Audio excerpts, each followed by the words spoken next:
Power star Pawan Singh के बहुत बड़ा अपडेट बा भैया। हम बता दी कि पवन भैया के देवी गीत कगो गाना आई, केगा गाना आई आ कब आई, यही पर वीडियो बनता। सबसे पहले हम बता दी भैया कि पावर स्टार पवन सिंह के फैंस इतना नाराज रहो कि पवन सिंह के टीम के जौन बा की बैकआउट करे लागल हलो आ हर जगह से ई कहे लागल हलो जो दीपक भैया के कमी कहीं ना कहीं खिलता दिखता।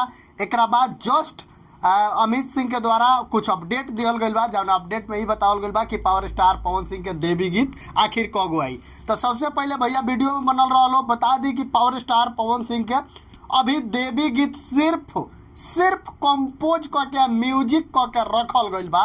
वीडियो डबिंग यानी ऑडियो डबिंग आ वीडियो दोनों बाकी बा। पावर स्टार पवन सिंह के दोनों 4 गो गाना देवी गीत आई आ चारू के चारू शूट जौन बा की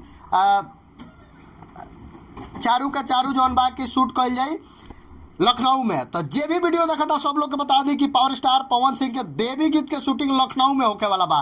तब भाई ई एगो अच्छा टॉपिक ऐसे बा कि भाई पवन सिंह के जब व्यवस्था भइल, जब सारा लोग फैंस जब नाराज भइल लो तब उन्हें से अपडेट मिलल। तो कहीं ना कहीं पावर स्टार पवन सिंह के टीम के द्वारा ये अपडेट दियल गई कि 4 गो गाना जौन बाकी पावर स्टार पवन सिंह के देवी गीत आई।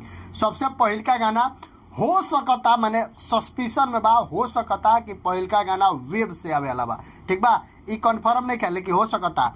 दूसरा गाना माँ अम्बे भक्ति से जौन बा कि पावर स्टार पवन सिंह के खुद के कंपनी है माँ अम्बे भक्ति, वैसे आई। लेकिन पावर स्टार पवन सिंह के गाना कौना टाइप के हुई तो भैया 2 गो गाना हुई डांस मूड के, 1 गो गाना हुई पंडाल पर आ 1 गो गाना हुई सोलो, जैसे कि बाजिन पर हो सकता, चाहे माई के लगे लइका गइल बा लाचार विचार बा, ए टाइप के भी हो सकता।